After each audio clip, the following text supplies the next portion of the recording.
안녕하세요 여러분. 네, 오늘 2월 1일 바이블 타임 함께 전도사님과 읽도록 하겠습니다. 네, 오늘 토요일인데 우리 주말 잘 보내고 있나요? 우리 또 주말 토요일의 마지막을 전도사님과 함께 말씀 읽는 우리 날로 함께 하도록 하겠습니다. 우리 말씀 읽기 전에 전도사님이 기도하고 시작할게요. 기도하겠습니다. 하나님 감사합니다. 날마다 우리를 인도하여 주시고 또한 우리를 보호하여 주시니 감사를 드립니다. 하나님, 우리가 말씀을 읽으려고 합니다. 우리가 말씀을 읽을 때 언제나 우리와 함께 하셨던 것처럼 지혜를 더하여 주시고 또 말씀을 읽는 가운데 깨닫는 은혜를 허락하여 주옵소서. 하나님, 내일은 주일입니다. 우리가 또 기대하는 마음으로 예배를 기다리며 주님 앞에 예배를 드릴 수 있도록 하나님, 우리의 모든 마음과 우리의 모든 뜻을 주장하여 주옵소서. 감사드리며 살아계신 예수 그리스도의 이름으로 함께 기도드렸습니다. 아멘. 네, 여러분 반갑습니다. 우리 어제에 이어서 바이블 타임 말씀 함께 읽도록 하겠습니다. 오늘 우리가 읽을 말씀은 마태복음 12장 1절 말씀입니다. 마태복음 12장 1절 말씀을 전도사님과 함께 읽도록 할게요. 그 무렵에 예수께서 안식일에 밀밭 사이로 지나가셨다. 그런데 제자들이 배가 고파서 밀 이삭을 잘라서 먹기 시작하였다. 바리새파 사람이 이것을 보고 예수께 말하였다. 보십시오. 당신의 제자들이 안식일에 해서는 안 되는 일을 하고 있습니다. 라고 말을 했어요. 여러분, 바리새인들이 지금 예수님께 당신의 제자들이 안식일에 하지 말아야 될 일을 하고 있다라고 말했는데, 여러분, 안식일이 뭐냐면 하나님께서 이 세상을 창조하실 때 7번째 날에 쉬셨잖아요. 첫째 날부터 여섯째 날까지는 이제 모든 세계를 만드시고 7번째 날에는 안식을 하셨어요. 그래서 그 안식하는 걸 기념하기 위해서 유대인들은 금요일 오후 4시부터 토요일 오후 4시까지 아예 아무것도 안 하고 쉬어요. 이게 하나님께서 너희 쉬라고 이렇게 말씀하셔가지고 그걸 지키는 거거든요. 근데 실제로 그 이스라엘에 가면은 그 안식일 기간 동안에 버스도 안 다녔어요, 원래.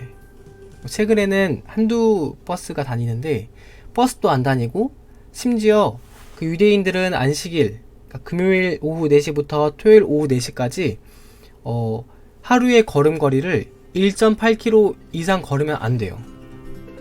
그리고 이제 문 손잡이 있죠? 문을 이렇게 손잡이를 열고 들어가는 그것도 일을 하는 거라고 생각을 해서 문을 안 닫고 생활을 해요. 그래서 문 다 열어놓고 음식 하는 것도 이제 일하는 거라고 생각해서 음식도 전날 다 만들어 놓고 이렇게 철저하게 지키는 거예요. 그런데 그 안식일에 이 예수님의 제자들이 그 밀 사이를 걸어가다가 너무 배가 고파가지고 이삭을 이렇게 한 움큼 떼가지고 비벼가지고 그거를 먹은 거죠. 그래서 바리새인들이 그거를 유심히 보고 있다가 제자들이 하는 행동을 보고 예수님께 말을 했어요. 당신의 제자들이 안식일을 지키지 않고 범죄했습니다. 라고 말한 거죠. 그럴 때 예수님께서 뭐라고 하시냐면, 다윗과 그 일행이 굶주렸을 때 다윗이 어떻게 했는지 너희는 읽어보지 못하였느냐. 유대인들이 죽고 못 사는 다윗 이야기를 하는 거죠. 다윗이 어떻게 했냐면 하나님의 집에 들어가서, 그러니까 이제 성전에 들어간 거예요. 다윗이 사울에게 쫓기고 있을 때 성전에 들어갔대요. 들어가서 그 제단 위에 차려놓은 진설병이라고 하는 그 빵을 먹지 않았느냐. 근데 이 진설병은 오직 제사장들밖에는 자기도 또 그 일행도 먹어서는 안 되는 것이었다. 그런데 다윗이 그 빵을 먹었다는 거죠. 왜냐면 너무 배가 고픈데 도저히 먹을 게 없어서 그 당시 갑자기 이름이 생각 안 나는데, 그 제사장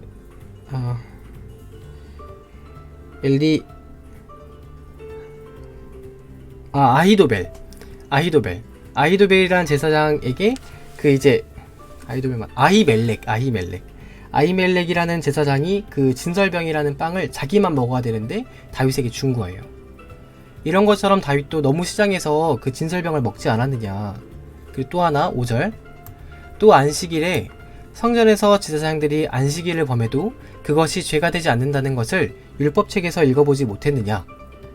그러니까 즉 제사장들은 성전에 들어가면은 그 이제 진설병을 차리고 하는 여러 가지 일들을 할 수 있는, 그러니까 안식일에 일하면 안 된다라는 그 법을 넘어서는, 그 법을 지키지 않아도 됐던 거죠.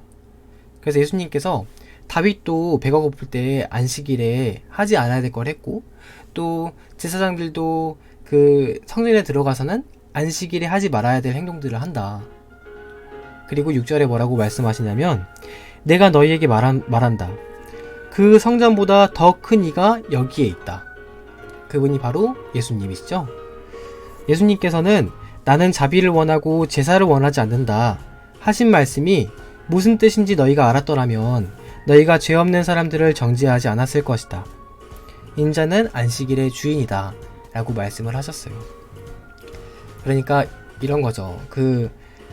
하나님의 율법, 하나님의 법은 이제 사람을 사랑하고 하나님을 사랑하라 라는 이 원래 의미를 담고 있어요.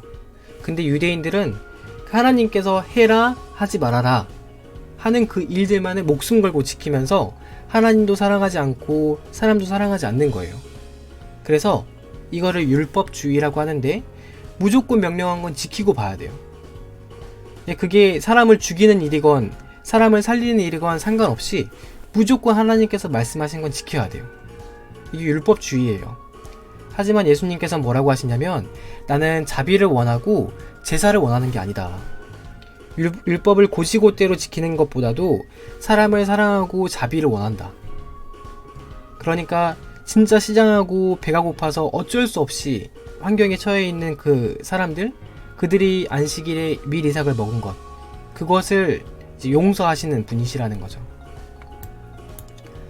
네, 그리고 우리 9절 함께 말씀 또 읽어볼게요. 예수께서 그곳을 떠나서 그들의 회당에 들어가셨다. 그런데 거기에 한쪽 손이 오그라든 사람이 있었다. 사람들은 예수를 고발하려고 안식일에 병을 고쳐도 괜찮습니까? 네, 사람들은 예수를 고발하려고, 여기서 이 사람들은 제사장들 그리고 바리새인들, 이런 사람들이었어요. 이들이 뭐라고 했냐면, 안식일에 병을 고쳐도 괜찮습니까? 하고 예수께 물었다. 왜냐면 그 안식일에 병을 고쳐주는 것도 이들은 일을 한다고 생각을 했기 때문이에요. 그래서 예수님께서 만약에 고쳐도 괜찮다 라고 하시면은 안식일을 어긴 사람이 되는 거잖아요. 꼬투리 잡으려고 지금 물어보고 있는 거예요. 11절, 예수께서 그들에게 말씀하셨다. 너희 가운데 어떤 사람에게 양 한 마리가 있다고 하자. 그것이 안식일에 구덩이에 빠지면 그것을 잡아 끌어올리지 않을 사람이 너희 중에 누가 있겠느냐. 사람이 양보다 얼마나 더 귀하냐. 그러므로 안식일에 좋은 일을 하는 것은 괜찮다. 정말 지혜롭게 말씀을 하셨죠. 또 이 말씀이 진짜로 맞는 말씀입니다. 근데 예수님께서는 이 말씀을 하시고 나서 모든 그 바리새인들과 예수님을 이제 음해하려고 하는, 예수님을 괴롭게 하려고 하는 그 사람들 앞에서 이 손이 오그라든 사람에게 말씀을 하셨어요. 뭐라고 하셨냐면, 내 손을 내밀어라. 그가 손을 내미니 다른 손과 같이 성하게 되었다 라고 말씀하세요. 여러분, 우리가 예수님의 말씀이 우리에게 들어올 때 사람들은 두 가지 반응을 한대요. 첫 번째 반응은 뭐냐면, 우리가 어찌할꼬 라는 반응을 한대요. 예수님의 말씀이 우리에게 들어오면은 나를 돌아보면서 회개하고 뉘우치는 마음이 있는 거예요. 근데 두 번째 마음이 있는데, 그게 뭐냐면 저놈을 어찌할꼬 라는 마음을 갖는다는 거예요. 왜냐면 저 사람이 나에게 이 말을 해서 내가 너무 찔리니까 괘씸해가지고 저 사람을 어떻게 죽일까 라는 그런 마음을 품는다는 거죠. 14절에 보니까, 그래서 바리새파 사람들은 밖으로 나가서 예수를 없앨 모의를 하였다 라고 해요. 이 바리새인 사람들이 두 번째 사람들이죠. 예수님께서 옳은 말씀을 하시고 또 많은 사람들에게 그 바리새인들에게 그들의 잘못을 말씀하시니까 바리새인들은 저놈을 어찌할꼬 라고 했던 거예요. 여러분, 우리는 이 바리새인과 같은 사람이 되면 안 되겠죠? 네. 예수님께서 하나님을 사랑하고 사람을 먼저 생각하셨을 때 그게 예수님의 말씀이라면 나의 생각과 다르더라도 그 말씀을 따라가야 되는 거예요. 이 바리새인처럼 저놈을 어찌할꼬 라고 하면 안 되는 거죠. 네.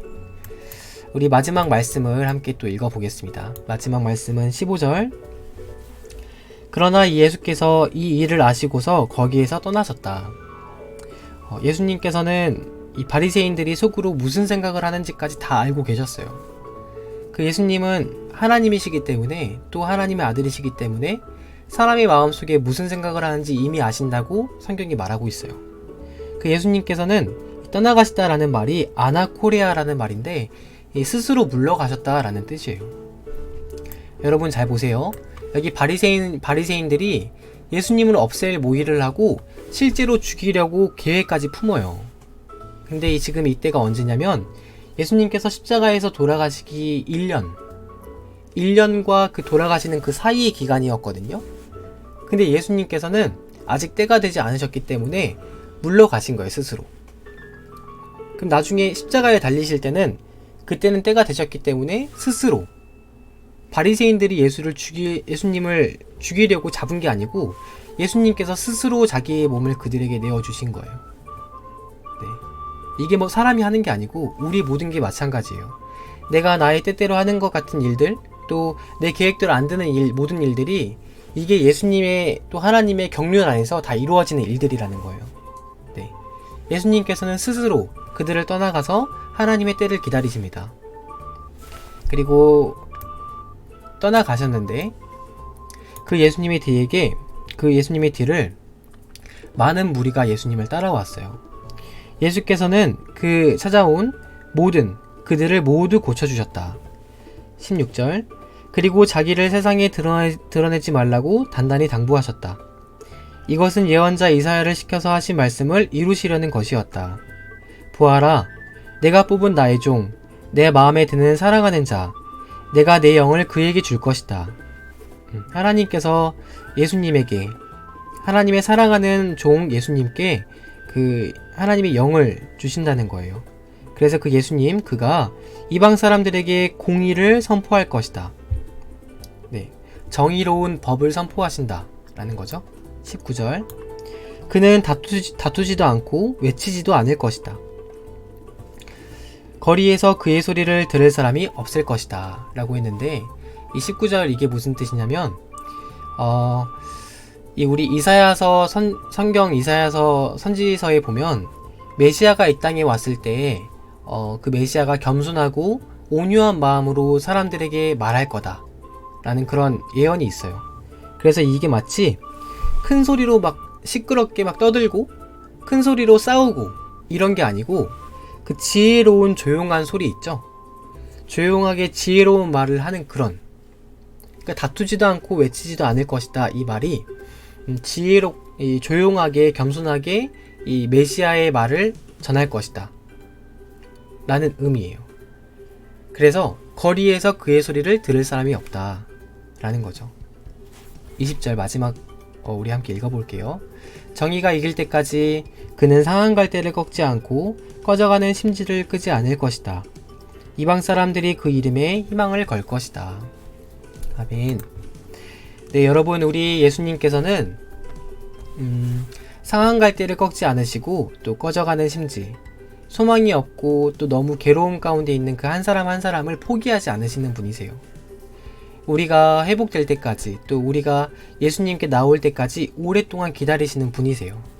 그래서 우리에게 있는 모든 문제들과 고민들을 가지고 예수님께 나아가면 예수님께서 그것들을 해결해 주시기 위해서 우리를 만지시고 날마다 우리를 변화시켜 가세요.